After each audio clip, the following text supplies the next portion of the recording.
Bom dia, a paz de nosso Senhor e Salvador Jesus Cristo esteja no seu coração e no seu lar. Queridos, nós vamos falar sobre socorridos por Cristo.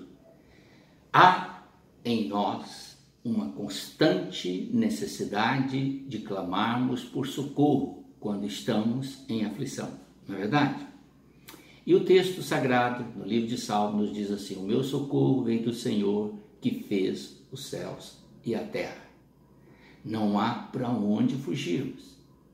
Eu como pastor já tive o privilégio de visitar muitas pessoas nos hospitais e geralmente em estado terminal.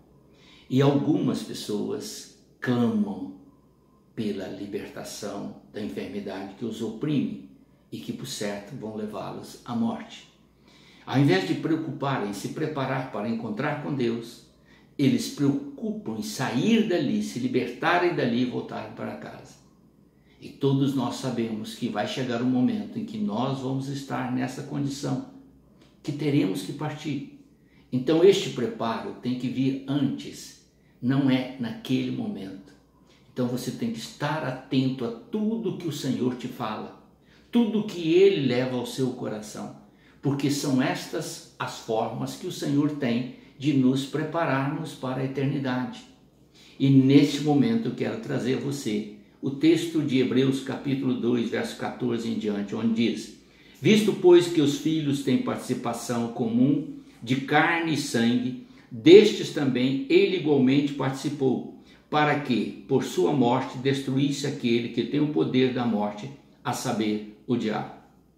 Quem trouxe a morte para o mundo? Satanás. Porque a palavra morte significa separação.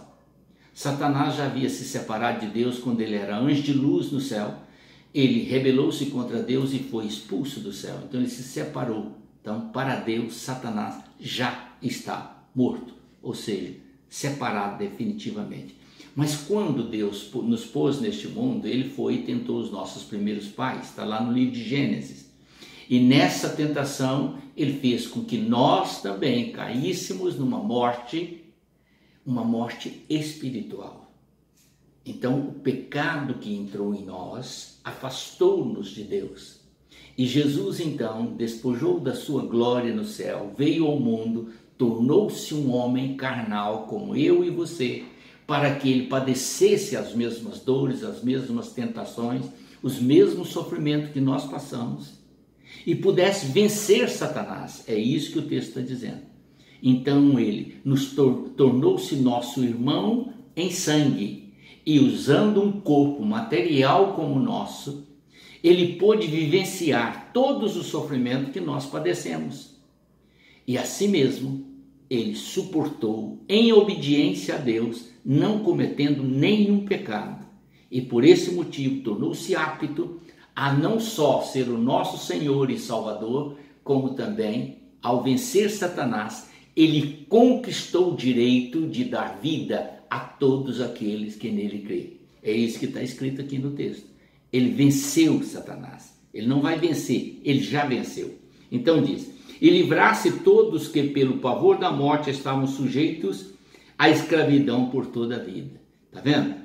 O pavor da morte escravizaria o homem para toda a eternidade, mas Cristo nos libertou quando ele venceu Satanás na cruz e venceu a morte, ressuscitando e indo aos céus, ao encontro do Pai.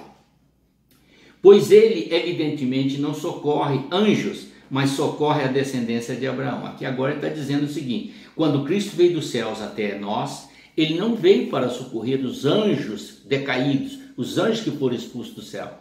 Ele veio para socorrer a humanidade. É nós.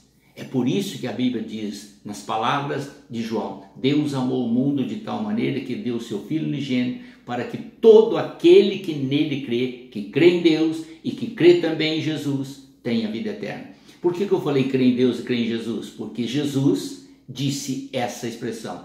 Em João 14, credes em Deus, credes também em mim. Então, esta é a forma pela qual eu estou levando a você esta palavra. E ele diz: por ele, evidentemente, não socorre anjo, mas socorre a descendência de Abraão, ou seja, seres humanos. Por isso mesmo convinha que em todas as coisas se tornasse semelhante aos irmãos, para ser misericordioso e fiel, sumo sacerdote nas coisas referentes a Deus e para fazer propiciação pelos pecados do povo. Agora está a conclusão, preste atenção. Pois naquilo que ele mesmo sofreu, todas as tentações, todas as provações, todas as dificuldades, todas as perseguições. Você sabe a história, não precisa de eu relatá-la. Ele foi obediente até a morte e morte de cruz. Então ele padeceu tudo por amor a mim e por amor a você. E aqui o texto está dizendo, pois naquilo que ele mesmo sofreu, tendo sido tentado, é poderoso para socorrer os que são tentados.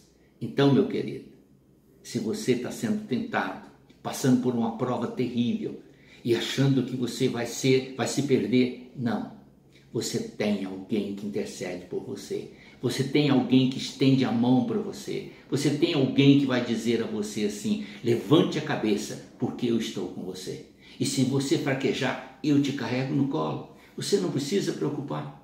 Eu sou o seu Deus, eu sou o seu Salvador. Eu venci Satanás, eu venci o mundo, eu venci a morte para te garantir a vitória. Portanto, não abaixe a cabeça, erga-te, porque eu sou contigo até o último dia. Ser fiel a mim e você terá a vida eterna. Essa é a palavra que Jesus transmite ao seu coração. Amém? Vamos orar. Senhor, obrigado. Obrigado por tudo, porque sei que nas minhas fraquezas e nas minhas limitações, o Senhor Jesus sempre está pronto a me socorrer. Eu te louvo por essa revelação e peço que ela seja estendida a todo ouvinte, em nome do Senhor Jesus. Amém.